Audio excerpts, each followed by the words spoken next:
70 question. This is question number 71. Which of the following employees are covered by the CAT Central Administrative Tribunal? तो पहला है कि कह रहे हैं इनमें से कैट के अंदर कौन कौन से मेंबर्स होते हैं, एम्प्लॉयज़ होते हैं. पहला है member of the defence force, नहीं होते. Office of the servant of supreme court, ये भी नहीं होते. सेक्रेटरीट स्टाफ ऑफ पार्लियामेंट, ये भी नहीं होते. इसके अंदर सिविल सर्वेंट्स होते हैं ना, और भी बहुत सारे लोग होते हैं. 71 का आंसर डी होगा, नन ऑफ देम. अगर आप देखोगे तो इसके अंदर हमारे पास All India Services, Central Civil Services, civil post under centre and civilian employees of the defence services, ये होते हैं इसके अंदर. ठीक है, तो फर्स्ट हमारा हो गया गलत. क्वेश्चन नंबर 72 पे चलते हैं. आर्टिकल 213 किससे रिलेटेड है? बचपन से पढ़ते आ रहे हो बच्चों, ऑर्डिनेंस. अच्छा ये बताओ कि जो ऑर्डिनेंस आया था ये किस रेगुलेशन एक्ट से आया था? ये मैंने आपको बताया था, बहुत इंपॉर्टेंट है. किससे आया था? 1961 वाले एक्ट के अंदर आया था, 1961. ठीक है, चलिए 72 हो गया. 73 पे चलते हैं. President can appoint the duly qualified person as additional जज of the High Court for the temporary periods not exceed the 5 year. गलत है. नहीं, टेम्परेरी पीरियड कर सकता है. अगर मान लो कोई इमरजेंसी आ गई या कुछ और प्रॉब्लम आ गई है तो वो उसे कर सकता है ना, उसको बढ़ा सकता है. तो फर्स्ट तो गलत हो गया. Governor can appoint the duly qualified person as acting जज of the High court van जज of that high court is unable to perform the duties. देखो, जज को हटाना या बढ़ाना या लगाना वगाना सारा काम जो होता है गवर्नर का नहीं होता, प्रेसिडेंट का होता है. तो कह रहा है कि है ना कि ये जो है हमारे पास कि जो है कि ये काम किसका है? ड्यूली क्वालिफाइड पर्सन जो है जो जज है हाई कोर्ट का, इनको अगर अनेबल परफॉर्म करता है तो उनकी जगह किसी और को लगाना है. किसका काम है? प्रेसिडेंट का काम है. तो फर्स्ट एंड सेकंड दोनों गलत है. 73 का आंसर नन होगा. 74 पे चलते हैं. तो question of disqualification under the 10th schedule. 10th schedule हमारा रिलेटेड है एंटी डिफेक्शन बिल से. ये decided by the president of the India. गलत है. देखो, 10th शेड्यूल मतलब डिस्क्वालीफाई जो मेंबर होता है, एमओपी, मेंबर ऑफ पार्लियामेंट, ये डिसाइड करता है स्पीकर इन लोकसभा के अंदर. राज्यसभा के अंदर डिसाइड करता है चेयरमैन. तो फर्स्ट तो गलत हो गया. Disqualification under the anti-defection judicial review, ये सही है. सेकंड सही, जुडिशियल रिव्यू के अंदर में आता है. 74 का आंसर 2 है. देखो, हर चीज़ अब जुडिशियल रिव्यू के अंदर में आती है. ठीक है, ये तो समझ लो आप. Consider the following statement regarding the Indian star tortoise. Indian star tortoise endemic तो है, पर लेकिन ये कह रहा है कि it is endemic to the India Pakistan only. देखो, जहाँ पे ओनली वर्ड होता है ना, ज़्यादातर ये क्वेश्चन गलत होता है. मतलब अगर आपको लगे कि कोई समझ में नहीं आ रहा और आपको तुक्का मारना है तो ये गलत होगा हमेशा. ओनली नहीं होगा. इंडिया, पाकिस्तान, श्रीलंका 99% किस्म बता रहा हूँ मैं आपको, अब तो जो देखा गया है. दूसरा है तो ये इंडिया, पाकिस्तान, श्रीलंका तीनों पाया जाता है. तो फर्स्ट गलत हो गया. It is a critical endangered species, गलत है. ये वर्नेलेबल स्पीसीज है. ठीक है, सेकंड में गलत हो गया. It is list under the appendix 1 CITES. देखो, मैंने आपको बताया था सिटीज़ 1 और सिटीज़ 2 क्या होता है. ठीक है, इन्वायरमेंट के अंदर मैंने आपको सिर्फ 2-3 क्लास ली हैं, उसमें आपको बहुत सारे क्वेश्चन मिल जाएंगे. 75 हो गया. चलिए, ये है आपका. 76 पे चलते. Consider the following statement. Kodavas is a small maritime community in the Kodagu region of the Karnataka.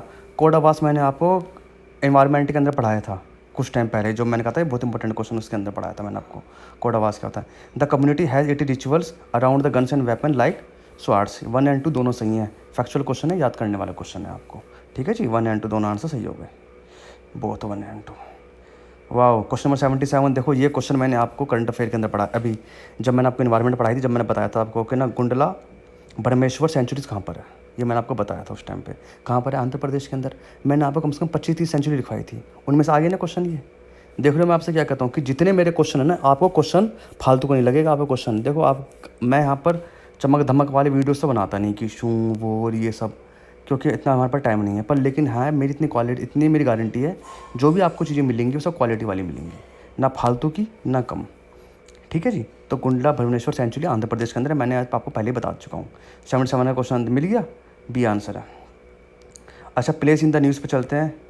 East कालीमंटा Malaysia, गलत है, सीरिया के अंदर है. फर्स्ट गलत हो गया. राका भी सीरिया के अंदर, गलत है.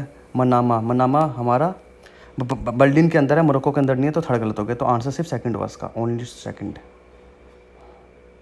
अच्छा, TD सेट के अंदर बात करते हैं. TD set is statutory body setup the adjudicating dispute and disposal of the appeal with review of the protect the interest of the service provided the consumer of the telecom sector.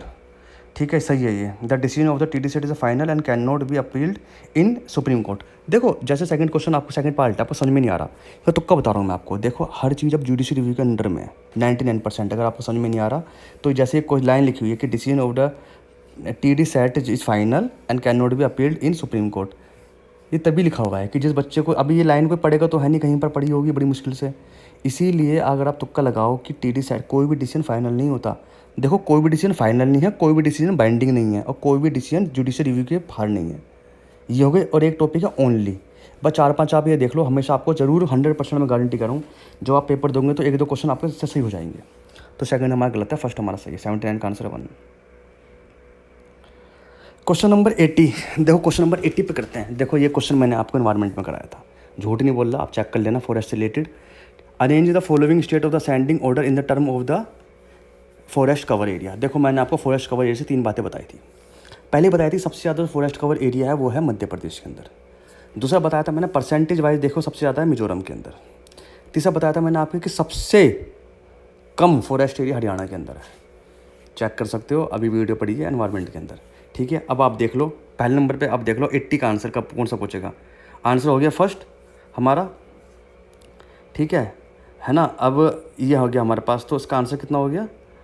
ये कह रहा है कि in term of the forest cover in the percentage के अंदर आप चले जाओ, तो हमारे पास कितना आ गया आंसर। फर्स्ट हो गया हरियाणा, फिर हमारा अरुणाचल प्रदेश, फिर हमारे पास मिजोरम, फर्स्ट है हमारे पास हरियाणा सबसे कम, फिर हमारे पास बिहार, फिर हमारे पास मिजोरम, फिर अरुणाचल प्रदेश भी है। अगर परसेंटेज वाइज देखोगे तो वैसे तो मिजोरम भी आता है, पर अगर अब ज़्यादा देखो तो अरुणाचल प्रदेश भी है। तो आंसर आप ऐसे 1 से मैच कर सकते हो। तो उसका आंसर बच्चों आंसर है C। Thank you for the watching.